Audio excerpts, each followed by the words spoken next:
Race against time with enormous stakes. We're traveling to the other side of the world with an American doctor who has just days to give some desperate people an astonishing gift, the ability to see again. This is wondrous and emotional work, and ABC's David Muir was right there to witness it firsthand. It's the latest in our series, Off the Map. Tonight, the gift of sight.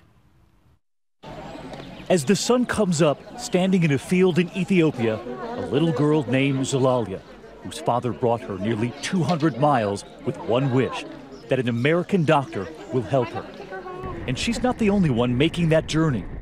Buses coming over the hills full of villagers from across Ethiopia who've heard the doctor is coming. And we land with him in the remote city of Mekelle. Dr. Geoffrey Tabin has come more than 8,000 miles from home in Park City, Utah. There is little time to spare. Hundreds are waiting, patients who are blind. We're in one of the highest rates of blindness in the world. Two eye doctors. Two eye doctors for 3.5 million people. On this day, he is the third. So we're pulling into the hospital now? This is Kuya Hospital. And most of the people we see right here are waiting for you and the team. They're all waiting for us. How are you? So this is your doctor? Yes. Yeah. They ask him to look at a little boy, just 8, named Malik. Hello, he has a cataract. Actually, he has cataracts in both eyes. So he can't see the blackboard? He can't see the blackboard, he can't see the study. Ethiopia devastated by eye disease, the worst in sub-Saharan Africa. Doctors point to poverty, poor nutrition, genetics, and the scorching sun. This is a line of people who've been screened by the nurses. Each of them with a tiny piece of tape bearing a number above their eyes. A nurse asks this boy if he can see. His face blank as the doctor holds up his fingers. How many fingers? He can't. Out back, the building housing the operating room, and suddenly a wave of villagers who've heard the doctor is here.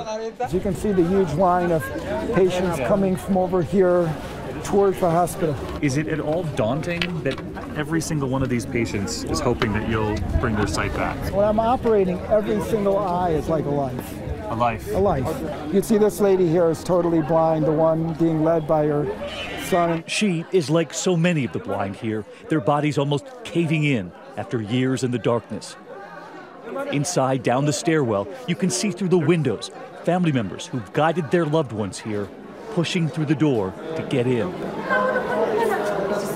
Then we turn the corner. So, doctor, all of these patients are blind in both eyes? Are totally blind in both eyes. They don't see, she doesn't see the shadow of the hand move. And then a rare promise from that American doctor. This time tomorrow, she should be seeing very clearly. He quietly gets ready in the corner of this room with the kit he brings from home, a lone yellow bag with the instruments he'll use to perform a simple cataract procedure he perfected with a fellow doctor, Sandak Ruit of Nepal. They have sought out the blind all over the world, 500,000 surgeries together. We'll be doing about one every 7 or 8 minutes. One every 7 or 8 minutes. We embed with his team for 3 days. This is extremely difficult, guys. Every bed here in the OR has a patient currently being treated right now, and you can see right here the next 5 or 6 patients waiting to go in. And this is just the beginning. If you come around the corner, they actually have to sign in and wait outside for the hope that they'll get to see the doctor today. In fact, come with me here, and you can see this line. These are the patients who all hope to get into that OR. And right there in the crowd, that little face, Zalalia, number 245, nurses putting on her hospital gown. You can see that huge cataract in her left eye. She walks in, the doctor holds up a finger, and she can't see it. And we ask, does she think the doctor will fix it? The youngest of patients now on the operating table. And with nightfall comes the hope they'll be able to see the sunrise. Early the next morning, the lines form quickly. So they're all waiting for today. We're just about ready to start taking off patches. Several of these people haven't been able to see in up to 10 years, and they're going to be seeing again for the first time in a long time. I love that kind of delayed moment because the patch comes off and takes a couple seconds to register, and then people realize they can see. That you've given them their sight back. Yeah. Our team's given them the sight back. Take some credit. He takes one of the first patches off. A farmer takes the doctor's hand. And then the doctor with an order. Tell him to touch his nose. Yes, yes. And then the sounds of joy and a dance. How does this ever get old? How does this ever get old? Perfect. Huh?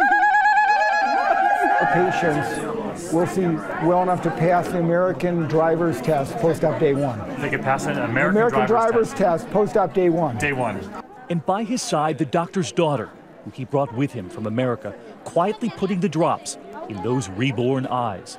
Her father now moving to the patients with patches on both eyes. These are all patients who are completely blind, where they couldn't see the shadow of a hand move this close to their face 1 day ago.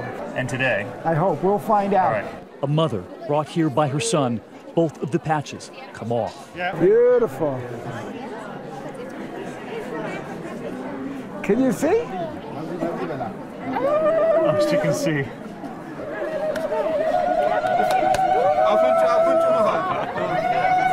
It's the doctor. Oh, thank you. And as she thanks the doctor, we ask if she'd seen her son. He's here. We should find him. She'd been waiting for years to see him again. You want to see her? Yes, of course. Okay, let's go see her.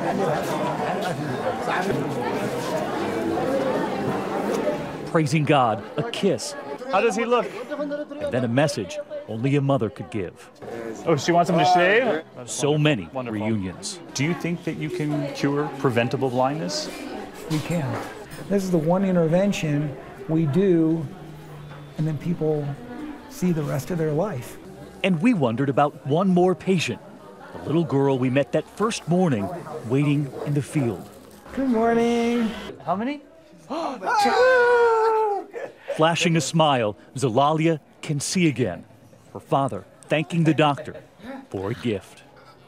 I'm David Muir for Nightline in Mekelle, Ethiopia. It's a beautiful girl and a beautiful story. Our thanks to David Muir. An $11 lens, a 7-minute operation. And by the way, ABC News viewers have already donated more than $330,000 to the Himalayan Cataract Project. To learn more, you can donate yourself and go to abcnews.com/nightline.